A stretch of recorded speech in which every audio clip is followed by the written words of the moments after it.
Kala Bagh dam مردہ قرار، وفاقی وزیر فیصل واوڈا نے پھر سے مردہ زندہ کرنے کا اعلان کر دیا۔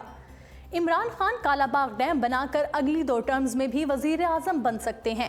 کالا باغ ڈیم کے اصل حقائق سے قوم کو آگاہ کرنا ضروری ہوگا۔ کالا باغ ڈیم کی تعمیر کے نام پر پاکستان میں سیاست گردی کو بھی 70 سال ہو چکے ہیں۔ پاکستان میں مفادات کی سیاست کرنے والوں پر یہ الزام عائد کیا جاتا رہا ہے کہ انہوں نے بھارت کی خفیہ ایجنسی را سے فنڈز لے کر کالا باغ ڈیم بننے کی مخالفت کی، کیونکہ کالا باغ ڈیم واحد ایسا منصوبہ تھا جو بیک وقت 4 صوبوں کو پانی کی قلت سے بچا کر ملک بھر میں توانائی اور زرعی انقلاب برپا کر سکتا تھا۔ جبکہ عالمی ماہرین نے کالا باغ ڈیم کو متنازع بنانے والوں کے تمام خدشات کو یکسر مسترد بھی کیا۔ حکومتی کاغذوں میں کالا باغ ڈیم مردہ قرار دیا جا چکا ہے اور اس کا باب بند کیا جا چکا ہے، جبکہ اس پر اب تک اربوں روپے خرچ ہو چکے ہیں۔ وزیر اعظم عمران خان کے ساتھیوں کا کہنا ہے کہ اگر وہ کالا باغ ڈیم بنانے کا اعلان کرتے ہیں تو اگلے 2 ٹرم میں بھی وہ جیت کر ایوان میں آ سکتے ہیں۔ تاہم انہوں نے بھی سندھی عوام سے وعدہ کر رکھا ہے کہ ان کی منشا کے بغیر کالا باغ ڈیم نہیں بنے گا۔ ناظرین، دوسری جانب وفاقی وزیر برائے آبی و وسائل فیصل واوڈا نے کہا ہے کہ کالا باغ ڈیم کو مردہ ڈکلیئر کیا جا چکا ہے، مگر میں اس معاملے کا دوبارہ سے معائنہ کروں گا۔ خیال رہے کہ فیصل واوڈا نے اس سے پہلے کہا تھا کہ محمد ڈیم کو کالا باغ ڈیم کی طرح متنازع بنانے کی اجازت نہیں دی جائے گی۔ انہوں نے مزید کہا تھا کہ گزشتہ حکومتوں کے دواروں میں ڈیم تعمیر نہیں کیے جا سکتے، تاہم موجودہ حکومت نے پانی کا ذخیرہ کرنے کے لیے ڈیموں کی تعمیر کا عزم کر رکھا ہے۔ ناظرین، آپ کو بتاتے چلیں کہ دراصل کالا باغ ڈیم پر اب تک کیا کچھ ہو چکا ہے۔ ایک تحقیقی رپورٹ کے مطابق کالا باغ ڈیم کے لیے پہلی تجویز قائد اعظم محمد علی جناح نے دی تھی۔ قائد اعظم نے 1948 میں کالا باغ ڈیم پر دریائے سندھ پر ہائیڈرو پروجیکٹ پر کام شروع کرنے کی ہدایت کی تھی، مگر ان کی وفات کے بعد ان کے احکامات کو مد نظر انداز کر دیا گیا تھا اور باقاعدہ کام 1953 میں شروع ہوا تھا۔ ڈیم کی تعمیر میں زیر آب آنے والی قابل کاشت اراضی 27,500 ایکڑ میں سے 24,500 ایکڑ پنجاب اور 3,000 ایکڑ صوبہ سرحد کی ہوگی۔ اس سلسلے میں 4 صوبوں کے چیف جسٹس صاحبان کی کمیٹی بھی بنائی گئی تھی، جن کے ذمہ اس ڈیم کا ہر لحاظ سے جائزہ لینا تھا۔ چیف جسٹس صاحبان نے تمام صوبوں کے اعتراضات بھی سنے تھے۔ 4 چیف جسٹس صاحبان نے اس ڈیم کے حق میں فیصلہ دیا تھا۔ اس میں سندھ کے چیف جسٹس بھی شامل تھے، پر بدقسمتی سے اس وقت صوبہ سرحد کہلانے والے اور موجودہ صوبہ KPK میں ضیاء الحق کے دور میں جنرل فضل حق نے کالا باغ ڈیم کی مخالفت کی۔ تاہم پاکستان کے وزیر اعظم محمد خان جنیجو نے کالا باغ ڈیم کے لیے اپنی کوششوں کو جاری رکھا، لیکن اس کے باوجود صوبہ سرحد میں کالا باغ ڈیم کی مخالفت زور پکڑ گئی۔ صوبہ سرحد کے بیانات کے بعد سندھ کے بڑے بڑے وڈیروں اور نامور سیاستدانوں نے بھی اس کی مخالفت میں بیان دینے شروع کر دیے۔ اس کی اصل وجہ یہ تھی کہ دریائے سندھ کے ساتھ ساتھ کچے کے علاقے کی زمینوں پر انہوں نے ناجائز قبضے کر رکھے تھے اور دریائے سندھ کی زرخیزی سے وہ مفت میں فائدہ اٹھا رہے تھے۔ کالا باغ ڈیم بننے سے دریائے سندھ کا پانی حکومتی کنٹرول میں آ جائے گا اور مربوط نہری نظام کے ذریعے حساب کتاب سے پانی مہیا کیا جائے گا۔ اس طرح اس خطے کے وڈیرے سیاستدانوں نے ناجائز قبضے ختم کیے جائیں، یہی خوف ان کی سیاست میں جان ڈالتا رہا۔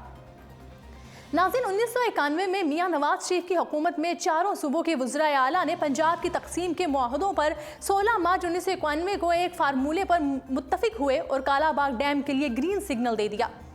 معاہدے میں تمام وزیر اعلیٰ کو اپنی صوابدید پر نمائندہ وزیر کا انتخاب کرنے کا موقع بھی دیا گیا۔ چنانچہ پنجاب کی طرف سے وزیر اعلیٰ غلام حیدر وائی کے ساتھ شاہ محمود قریشی، سندھ کی طرف سے وزیر اعلیٰ جام صادق علی کے ساتھ ان کے وزیر قانون سید مظفر شاہ، سرحد کی طرف سے وزیر اعلیٰ میر افضل خان کے ساتھ ان کے وزیر خزانہ محسن علی خان اور بلوچستان کی طرف سے وزیر اعلیٰ میر تاج محمد جمالی کے ساتھ ان کے ہوم منسٹر ذوالفقار مکسی نے نمائندگی کے فرائض انجام دیے تھے۔ پانی کی تقسیم کے اس معاہدے کو مشترکہ مفادات کونسل نے اپنے 21 مارچ 1991 کے اجلاس میں باقاعدہ منظور کیا تھا۔ پانی کے اس تاریخ ساد معاہدے میں 4 صوبوں کے درمیان اعتماد کی بہترین فضا قائم ہوئی تھی اور یہ طے پا گیا تھا کہ دریائے سندھ اور دیگر دریاؤں پر جتنے بھی ممکنہ ڈیم اور واٹر سٹوریج بنائے جائیں گے اس کی اجازت دی جاتی ہے۔ مشترکہ مفادات کی کونسل نے 8 ممبران کی کمیٹی بنائی، جس میں سے 7 ممبران نے ڈیم کی بھرپور حمایت کرتے ہوئے اس کو پاکستان کے لیے نہایت مفید قرار دیا تھا۔ 1991 میں پانی کی تقسیم اور کالا باغ ڈیم منصوبے کی منظوری کے بعد میر افضل خان وزیر اعلیٰ صوبہ سرحد خوش نظر آ رہے تھے۔ انہوں نے کہا کہ پہلے صوبہ سرحد کے 18 لاکھ ایکڑ اراضی آبپاشی کے ذریعے کاشت ہوتی تھی۔ اب اس معاہدے کی بدولت ہماری مزید 9 لاکھ ایکڑ اراضی سیراب ہوگی، جس سے گندم اور دیگر فصلوں کی پیداوار میں زبردست اضافہ ہوگا۔ ANP کے قائد خان عبدالوالی خان نے اپنے خیالات کا اظہار کرتے ہوئے کہا تھا کہ میں پانی کے معاہدے سے مکمل طور پر مطمئن ہوں۔ یہ پہلا موقع تھا کہ صوبوں نے اپنے اختلافات کو مذاکرات کے ذریعے حل کیا تھا۔ صوبہ سندھ کے وزیر اعلیٰ جام صادق علی کا کہنا تھا کہ اس معاہدے کی بدولت ہمیں 4.5 ملین ایکڑ پانی مزید ملے گا۔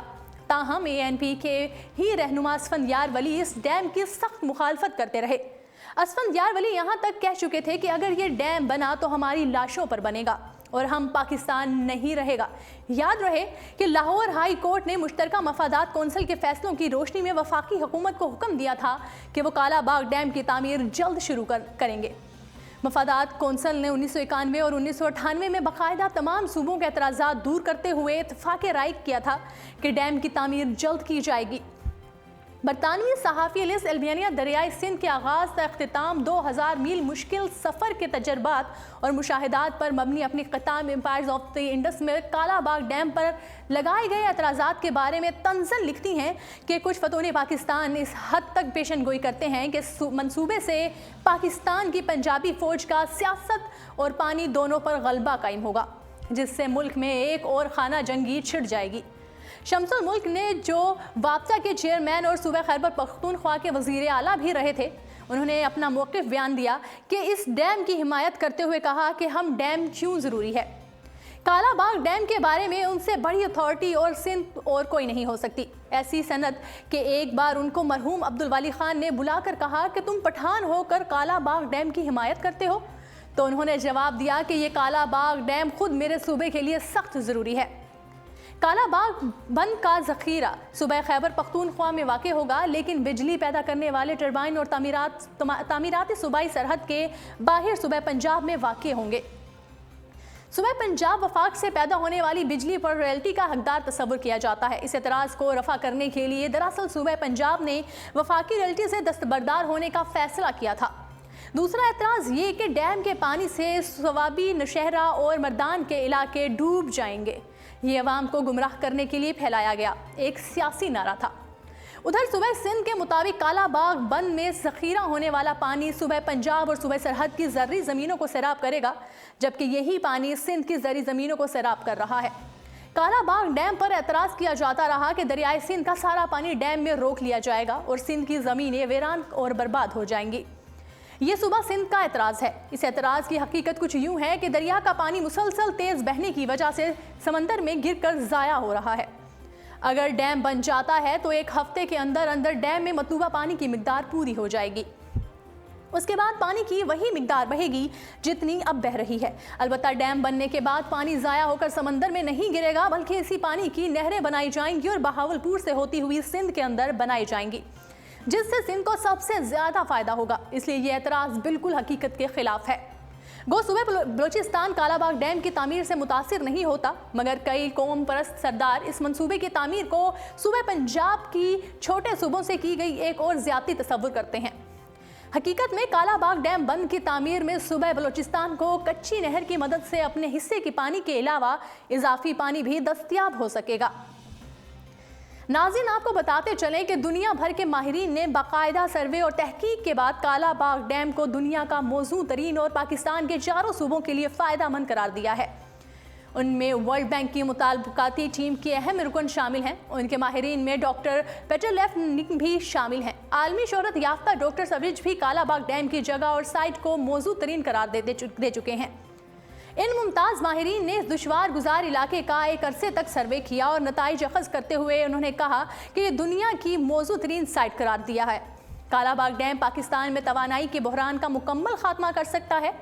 ڈیم سے 36,000 میگا واٹ بجلی پیدا ہوگی۔ بعد میں بجلی کی پیداوار 45,000 میگا واٹ تک بڑھا دی جائے گی۔ کالا باغ ڈیم باقی سب ڈیموں کی نسبت سب سے سستا اور قدرتی ڈیم ہے۔